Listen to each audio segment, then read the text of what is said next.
The enigmatic legacy of Robert Todd Lincoln. Top 10 shocking facts. Robert Todd Lincoln, the eldest son of Abraham Lincoln, stands as a figure of historical paradoxes, encapsulating both privilege and tragedy. His life, intertwined with the highest echelons of American politics and business, was marked by moments that were both profoundly impactful and deeply controversial. Here are 10 of the most shocking and intriguing facts about Robert Todd Lincoln. Fact number 1. The presidential death trifecta. Robert Todd Lincoln found himself near 3 American presidential assassinations under bizarre circumstances.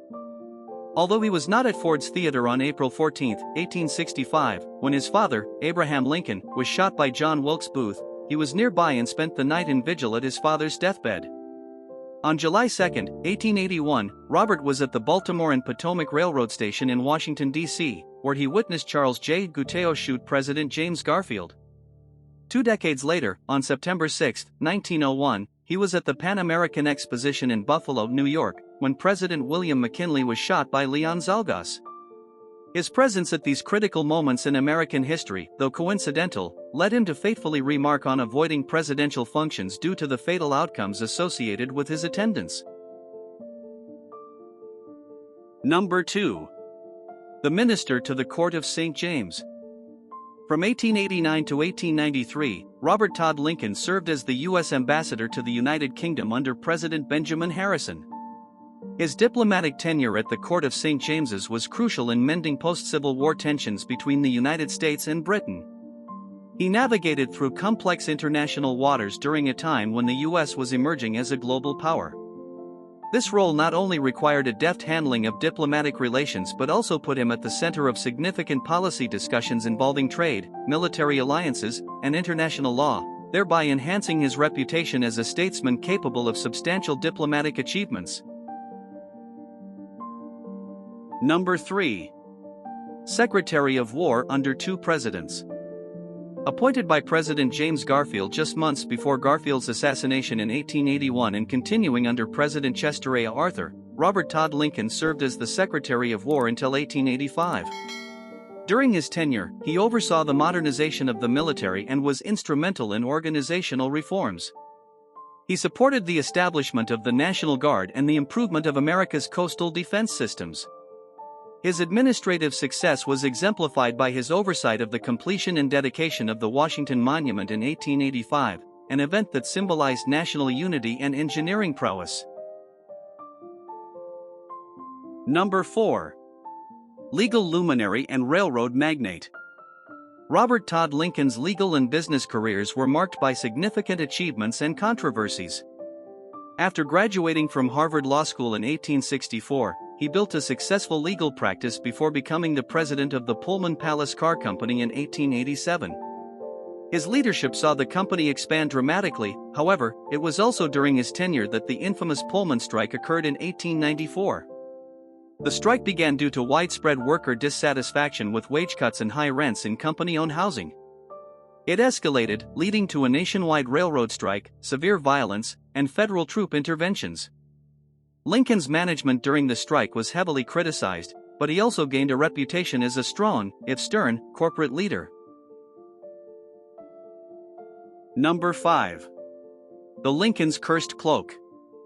The story of the cursed cloak begins on a particularly tragic night, April 14, 1865, when Mary Todd Lincoln wore this cloak to Ford's Theater, the night her husband, President Abraham Lincoln, was assassinated by John Wilkes Booth. This cloak, purchased from a well-known Washington, D.C. dressmaker named Elizabeth Keckley, who was a former slave and Mary Todd Lincoln's personal modiste and confidant, became a symbol of bad luck. Passed down to Robert Todd Lincoln, and later to his daughter, Mary Mamie Lincoln Isham, the cloak was rumored to bring misfortune to those who possessed or handled it.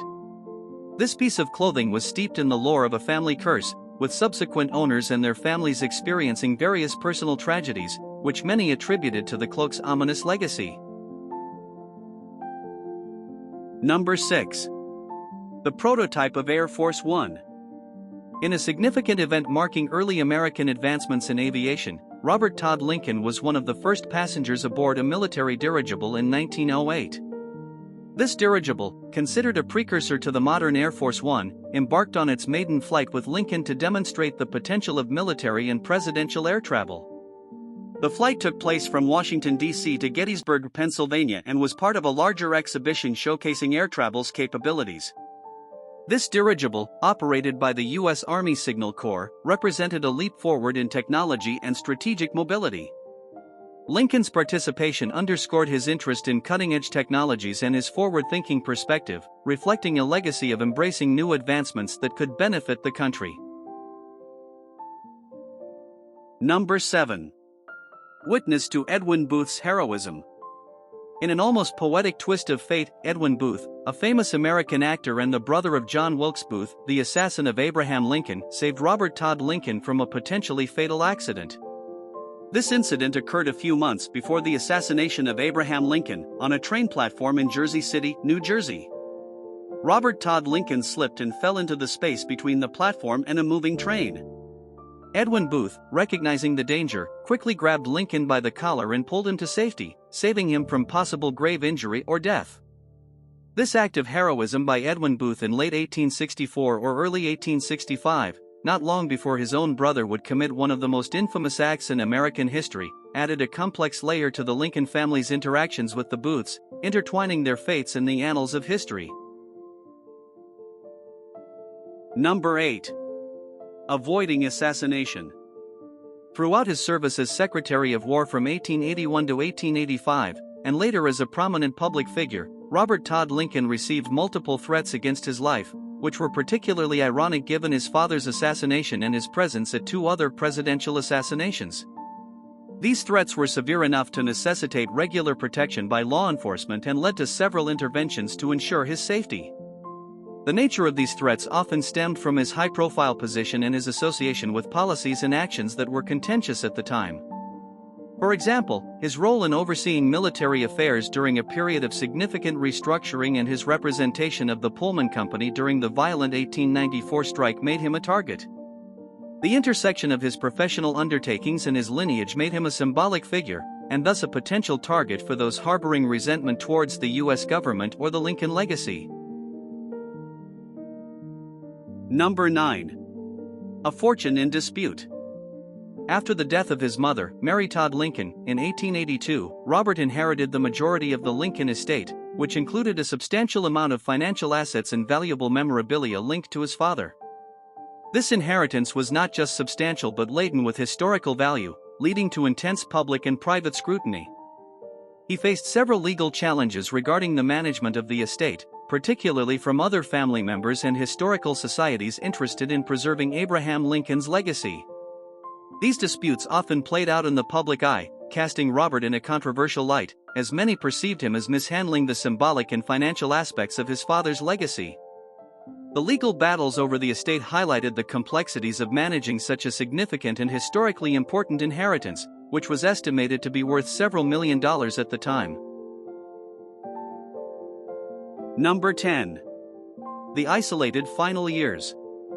Robert Todd Lincoln's later years were marked by an increasing withdrawal from public life, culminating in his relocation to his Vermont mansion, Hildene, built in 1905.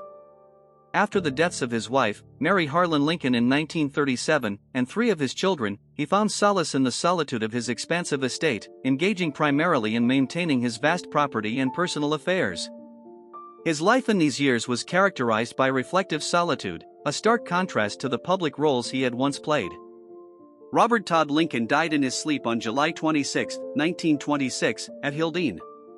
His passing was not just the end of his own life but marked the end of the direct Lincoln lineage, as his only surviving descendant, his granddaughter Mary Lincoln Beckwith, who passed away in 1975, had no children. His death thus symbolized the closure of a significant chapter in American history, rooted deeply in the legacy of his father, President Abraham Lincoln.